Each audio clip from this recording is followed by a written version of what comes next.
સ્વામિનારાયણ, જય યોગેશ્વર, જય જિનેન્દ્ર અને જય મહાદેવ. કેમ છો બધા? મારી ચેનલ એચએનએસ ફૂડ સ્ટેશનમાં તમારું સ્વાગત છે. સુખડી તો તમે વારંવાર બનાવી હશે, પણ આજે આપણે જે રીતે સુખડી બનાવીશું ને એવી રીતે તો તમે ક્યારેય નહીં બનાવી હોય. તો ચાલો પરફેક્ટ માપ સાથે, અમુક ટિપ્સ અને ટ્રિક્સ સાથે એકદમ સોફ્ટ અને મોઢામાં મૂકતા જ પાણી થઈ જાય તેવી સુખડી બનાવીએ.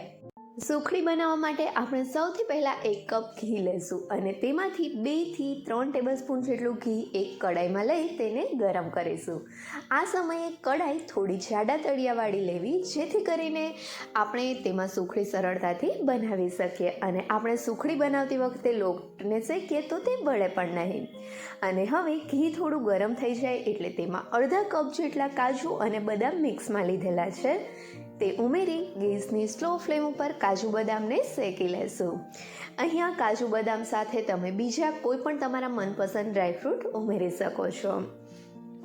થોડી વાર સતત ચમચા વડે હલાવતા ગેસની સ્લો ફ્લેમ ઉપર ડ્રાયફ્રૂટને શેક્યા પછી હવે કાજુનો ગોલ્ડન કલર થવા લાગ્યો છે, એનો મતલબ છે કે ડ્રાયફ્રૂટ શેકાઈ ગયા છે. તો હવે તેને આ રીતે ઘીમાંથી કાઢી એક પ્લેટમાં લઈ લેશું અને ડ્રાયફ્રૂટને બરાબર ઠંડા થવા દેશું.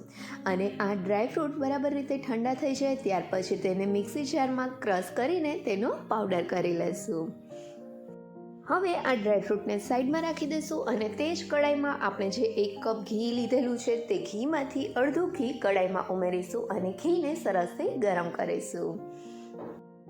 ઘી બરાબર રીતે ગરમ થઈ જાય ત્યાર પછી જ તેમાં આપણે લોટ ઉમેરવાનો છે, એટલે થોડો લોટ આ રીતે ઘીમાં ઉમેરીને તેને ચેક કરી લેશું અને ઘી બરાબર ગરમ થઈ જાય ત્યાર પછી તેમાં 2 કપ ઘઉંનો ઝીણો લોટ ઉમેરીશું. અહીંયા આપણે ઝીણા લોટની સુખડી બનાવીએ છીએ એટલે ઘઉંના ઝીણા લોટ ઉમેરેલો છે. જો તમારે ઘઉંના જાડા લોટની સુખડીની રેસીપી જોતી હોય ને તો તેની રેસીપી લિંક નીચે ડિસ્ક્રિપ્શન બોક્સમાં આપેલી છે. હવે ઘી અને લોટને સરસથી મિક્સ કરી લેશું. અહીંયા લોટ એકદમ સૂકો છે એટલે તેને આપણે ઘીમાં મિક્સ કરશું ને તો તે થોડો આ રીતે સૂકો જ રહેશે.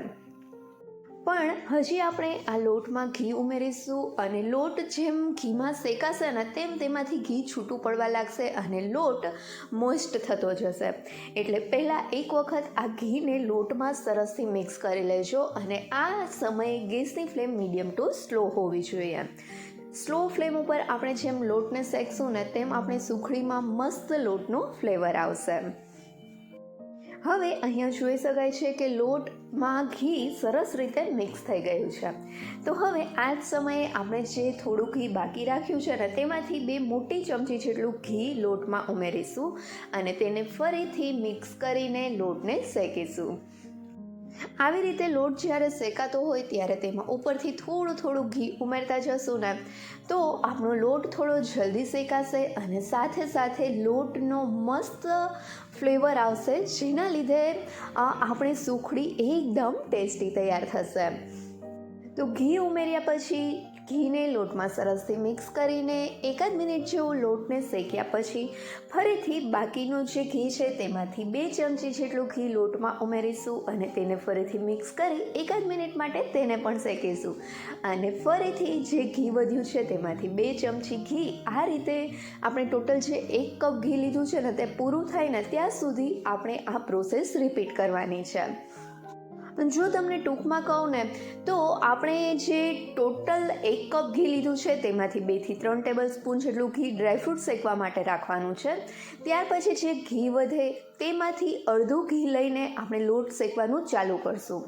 લોટમાં ઘી બરાબર રીતે મિક્સ થઈ જાય ત્યાર પછી તેમાં 2 ચમચી ઘી ઉમેરવાનું, તેને 1 મિનિટ જેવું શેકવાનું અને ફરીથી 2 ચમચી જેટલું ઘી ઉમેરવાનું અને તેને ફરીથી શેકવાનું અને આ જ પ્રોસેસ બધું ઘી પૂરું થાય ત્યાં સુધી તેને રિપીટ કરીશું.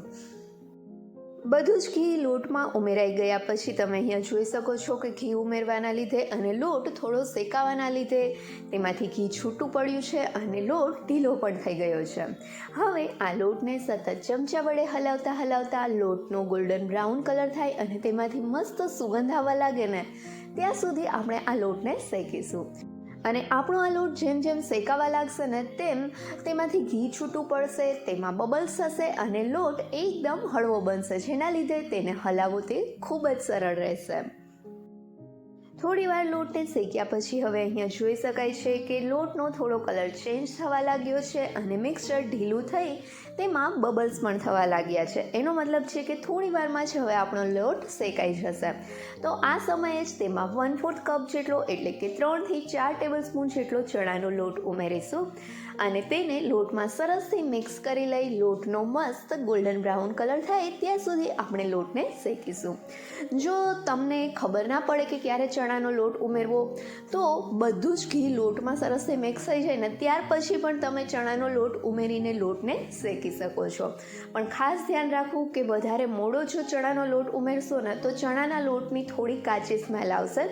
એટલે ચણાના લોટને તમે ઈચ્છો તો થોડી વાર પહેલાં પણ ચણાનો લોટ ઉમેરી શકો છો. તો હવે આપણો આ લોટ બરાબર રીતે શેકાય ત્યાં સુધીમાં જો હજી સુધી તમે મારી ચેનલને સબસ્ક્રાઈબ નથી કરી તો નીચે આપેલા સબસ્ક્રાઈબ બટન પર પ્રેસ કરો અને બાજુના બેલ આઇકન પર ક્લિક કરો જેથી તમને મારા નવા વિડીયોનું નોટિફિકેશન મળતું રહે.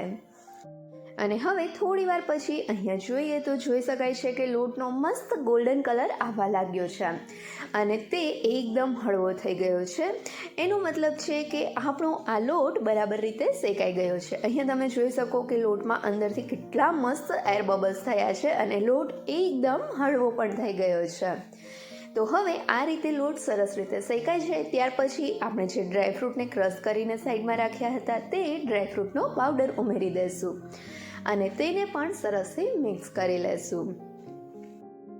હવે અહીંયા જોઈ શકાય છે કે ડ્રાયફ્રૂટનો પાવડર લોટમાં સરસ રીતે મિક્સ થઈ ગયું છે અને આપણું આ મિક્સચર કેટલું મસ્ત દાણેદાર તૈયાર થઈ ગયું છે. તો હવે આ સમયે જ આપણે ગેસની ફ્લેમ બંધ કરી દઈશું અને ગેસની ફ્લેમ બંધ કર્યા પછી તરત જ આ સુખડીના મિક્સચરમાં આપણે 3 ટેબલસ્પૂન જેટલું દૂધ ઉમેરીશું. અહીંયા મેં રૂમ ટેમ્પરેચર પર દૂધ હોય તે દૂધ જ લીધેલું છે અને આ દૂધને મિક્સચરમાં સરસથી મિક્સ કરી લેશું. આ સમયે સુખડીના મિક્સચરમાં દૂધ ઉમેરવાથી આપણી સુખડી એકદમ સોફ્ટ થાય છે અને તે મોંમાં મૂકતા જ સરસથી પીગળી જાય છે. અહીંયા એ વાતનું ખાસ ધ્યાન રાખવું કે આપણે જ્યારે દૂધ ઉમેરીએ ત્યારે ગેસની ફ્લેમ બંધ હોવી જોઈએ અને ગેસની ફ્લેમ બંધ કર્યા પછી તરત જ આપણે દૂધ ઉમેરવાનું છે અને દૂધ સરસથી લોટમાં મિક્સ થઈ જાય ને ત્યાર પછી જ આપણે કડાઈને ગેસ ઉપરથી નીચે ઉતારીશું અને તેને 1 થી 1.5 મિનિટ માટે ઠંડુ પડવા દેશું. 1.5 મિનિટ જેવું મિક્સચરને ઠંડુ કર્યા પછી હવે આ સમયે આપણે તેમાં 1 કપમાં થોડો ઓછો તેટલો ગોળ ઉમેરીશું. અમે થોડું ઓછું ગળ્યું જ ખાઈએ છીએ એટલે અહીંયા મેં થોડો ગોળ વધાર્યો છે. પણ જો તમે થોડું ગળ્યું ખાતા હોય ને તો 1 કપ પૂરો અથવા તો 1 કપ ઉપર 2 થી 3 ટેબલસ્પૂન જેટલો ગોળ ઉમેરી શકાય છે. અને હવે આ મિક્સચરમાં આપણે ગોળ મિક્સ કરી લેશું. હજી આપણું મિક્સચર એટલું ઠંડુ નથી થયું. આપણે 1.5 મિનિટ જેવું જ મિક્સચરને ઠંડુ કર્યું છે જેના લીધે ગોળ સરસથી મિક્સ થઈ જશે અને ગોળ ઓગળી પણ જશે. સુખડી બનાવતી વખતે આપણે તેમાં ગોળ ક્યારે ઉમેરીએ છીએ અને તે ખૂબ જ મહત્ત્વનું છે.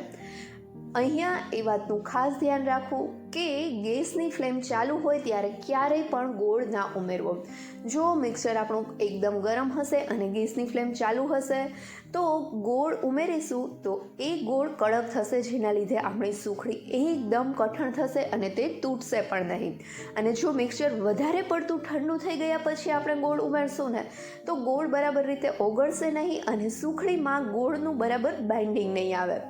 એટલે હંમેશા સુખડીમાં ગોળ સુખડીને ગેસ ઉપરથી નીચે ઉતારીને 1.5 થી 2 મિનિટ પછી જ ઉમેરવો. 2 મિનિટથી વધારે સમય ના જાય તેનું પણ ખાસ ધ્યાન રાખવું. તો હવે અહીંયા જોઈ શકાય છે કે સુખડીમાં ગોળ સરસથી મિક્સ થઈ ગયો છે. આપણું મિક્સચર વધારે ઠંડુ અથવા તો ગરમ પણ નહોતું એટલે આ ગોળ મિક્સચરમાં સરસથી મિક્સ થઈ ગયો છે. તો આ રીતે મિક્સચરમાં ગોળ સરસથી મિક્સ થઈ જાય ત્યાર પછી અહીંયા મેં એક મોલ્ડમાં અંદર બટર પેપર રાખીને લઈ લીધું છે. તમે કોઈ પણ મોલ્ડ અથવા તો થાળીમાં ઘી લગાવીને ડાયરેક્ટ તેમાં સુખડીનું મિક્સચર ઉમેરી શકો છો. હવે આપણે આ મોલ્ડમાં સુખડીનું મિક્સચર ઉમેરીને તેને ઉપરથી બરાબર રીતે પ્રેસ કરીને સેટ કરી લઈશું. આ રીતે સુખડીનું મિક્સચર સરસથી સેટ થઈ જાય ત્યાર પછી તેના ઉપર થોડી બદામની કતરણ ઉમેરીશું અને તેને પણ ઉપરથી થોડું પ્રેસ કરીને સુખડીમાં સેટ કરી લેશું અને ત્યાર પછી સુખડીને આપણે ઠંડી થવા દેશું. સુખડી થોડી ઠંડી થાય ત્યાર પછી જ આપણે તેમાં નાઇફની મદદથી કાપા લગાવી લેશું, કેમ કે સુખડી વધારે ઠંડી થઈ જશે તો તે કઠણ થશે અને તેમાં બરાબર રીતે કાપા નહીં લાગે, એટલે કે તેના આપણે સરખા ટુકડા નહીં કરી શકીએ. સુખડીમાં આ રીતે કાપા લગાવાઈ ગયા પછી ફરીથી આપણે સુખડીને ઠંડી થવા દેશું અને 3 કલાક પછી આપણે સુખડીને જોઈએ તો અહીંયા જોઈ શકાય છે કે સુખડી સરસથી સેટ થઈ ગઈ છે. તો હવે આ સુખડીને આપણે મોલ્ડમાંથી કાઢી લેશું. અહીંયા મેં બટર પેપર રાખ્યું છે એટલે આપણે ઇઝીલી સુખડીને આ મોલ્ડમાંથી કાઢી શકશું અને તેનો ભૂકો પણ નહીં થાય. સુખડીને મોલ્ડમાંથી કાઢ્યા પછી હવે તેનો એક ટુકડો હાથમાં લઈને તમને બતાવું તો અહીંયા તમે જોઈ શકો છો કે આપણી આ સુખડી કેટલી મસ્ત તૈયાર થઈ છે અને તેના ટુકડા કરીને પણ તમને બતાવું તો તમે અહીંયા જોઈ શકો છો કે આપણી સુખડી કેટલી મસ્ત સોફ્ટ બની છે. ટુકડા કરવામાં જેટલી સોફ્ટ લાગે છે ને એટલી જ મોઢામાં મૂકતા તે તરત જ પાણી થઈ જાય એટલી સોફ્ટ બની છે. તો છે ને આ સોફ્ટ સુખડી ઘરે બનાવવી એકદમ સહેલી. તો હવે તમે પણ આ રીતે સુખડી એક વખત ઘરે જરૂરથી ટ્રાય કરજો અને મને કમેન્ટ કરીને કહેજો કે તમને આ સુખડીની રેસીપી કેવી લાગી. જો રેસીપી ગમી હોય તો વિડીયોને લાઈક કરજો અને તમારા ફ્રેન્ડ્સ સાથે શેર પણ કરજો અને હા, મારી ચેનલને સબસ્ક્રાઈબ કરવાનું ભૂલતા નહીં. Thank you so much.